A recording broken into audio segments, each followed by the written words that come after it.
Welcome back to another technical deep dive here in the Debug Zone. Today we're tackling a big question and breaking it down with insights from other users. Hopefully this clears up some misconceptions and helps you get the answer you need. So buckle up, stay a little curious, and let's jump right in.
And that's a wrap.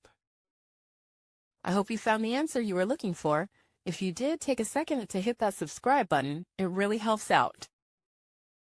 and let me know in the comments which solution worked best for you.